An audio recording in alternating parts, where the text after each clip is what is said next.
Hi, and welcome to An Author Plays Board Games. I am Ethan Dunn, an author, and I love to play board games.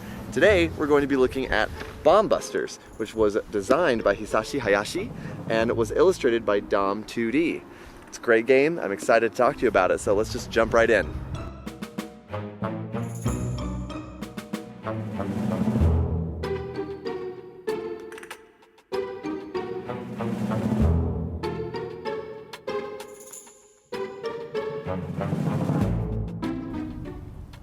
Bomb Busters is a short 2 to 5 player game in which you are taking on the role of bomb disposal experts.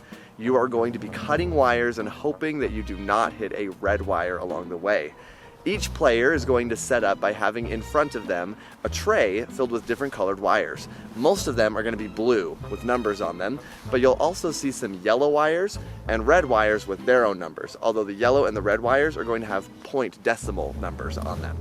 You're going to set them up in numerical order from lowest to highest. Then on each player's turn, they have the option to cut a wire by doing a dual action cut. What this means is that if they have a 2 in front of them, they can guess another player's 2 by pointing to one of their tiles and saying, "Is that a 2?" If they are correct, then both of those wires are cut and placed face down. If they are wrong, then the player who knows what number it was will put an indicator token in front of it to show which number that was to everyone else. And, more importantly, the bomb will take one step closer to explosion. If at any point during the game it indicates that you hit the skull, then the bomb explodes and everybody loses the game. Now along the way you're going to have some help. On the board you're going to have several equipment cards. These equipment cards are going to help you along the way, and any player can use them in order to help you dispose of the bomb. You will also have little green tokens that will help remind everybody when all 4 of one number have been cut, meaning that there are no more to cut among the players. The box also includes a variety of missions, and each one will shake up the formula a little bit by giving you some new rules that you have to follow as bomb disposal experts. Now, let me tell you some of the things I love about this game. First, it is so simple, but so fun. This is a game that I can break out with just about any gaming group, whether they love really sophisticated, intense, 5-hour-long games, or whether they like Uno.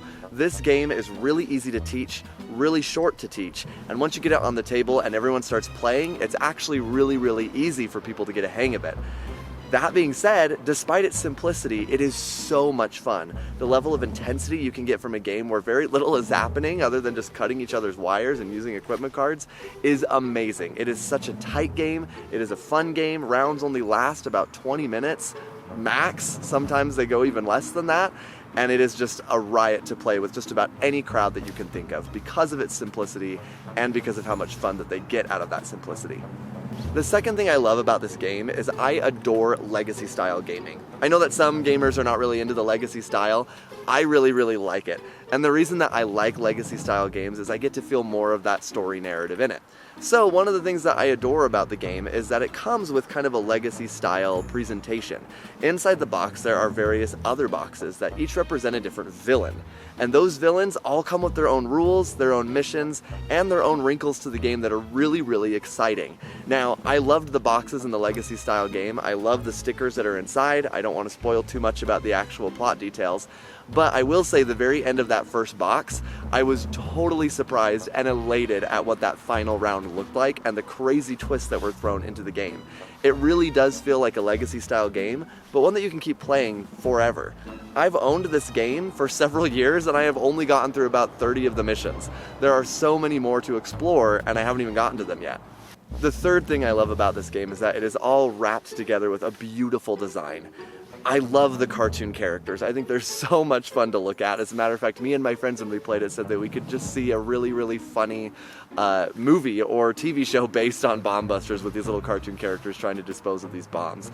It is a very cute design, so even though it has all of these wonderful mechanics in it, even though it has all of this fun and this simplicity, that wouldn't have really been great for me if the presentation, what it looked like, was a little too serious. The fact that it's these cute little animals trying their best to dispose of them, and we've got all these fun little equipment cards, and the villains all look like fun little cartoon characters, it makes it so much more approachable, and it makes it so much more fun to look at when you're actually playing the game. Now, I'm not gonna lie, I think Bomb Busters is a game for everybody, but there may still be a couple of things that make it a little harder for a certain game group. The first that I want to tell you about is that this game is intense. The rounds are short, but even though those rounds are short, a lot is happening, and as that bomb gets closer to exploding, it can get really intense when players are trying to work with each other, have limited knowledge, and really want to win the game. So even though this game has been played by me many times in different groups, I will admit there was one particular time that I played it where people were not having a good time. It was a stressful day, and so when we brought it to the table, it wasn't very fun.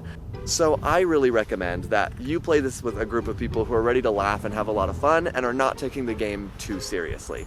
It's a cooperative game, so it doesn't tend to be one where everyone can get mad at each other, but if someone makes a decision that was kind of stupid in your mind because you had knowledge maybe they didn't, then it can get a little intense. So just make sure you play it with a group that is willing to not take it too seriously and is chill at the table.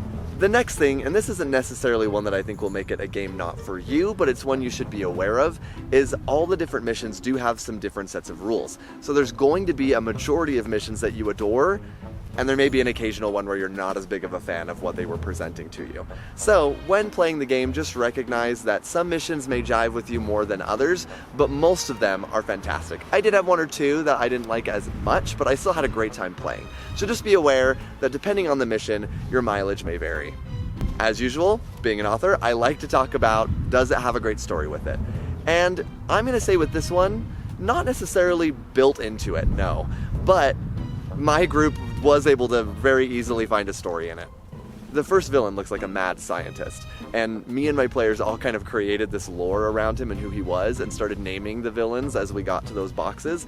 That first one we were having a laugh because, I don't know, maybe we were hopped up on sugar or something, but we started calling him Dr. Robert Diarrhea. Don't know why. I think there was a mix-up in us. Someone was saying Dr. Bratwurst, and somehow it got mixed up. So now we have this funny lore of whenever the team confronts this particular mad scientist, we all call him Dr. Robert Diarrhea, and then he gets extremely angry because that is not his name and it's Dr. Bratwurst, and it just created this very fun narrative around it. So even though I don't think the game has a story that's built into it that's just any random person could pick up and start going with, I do think that you can build it in there because they have enough fun design techniques in this game that it's not hard to build it if you're willing to put in the work. And that is Bomb Busters. I really like this game, and I think that you will like it too when you give it a chance. As usual, you are welcome to hit subscribe, and you can see more of these board game videos, as well as you can learn about what I'm doing with my writing and the novels that I'm publishing right now. It's been wonderful to talk to you, and as usual, I'm excited to see you with the next board game. Have a great one.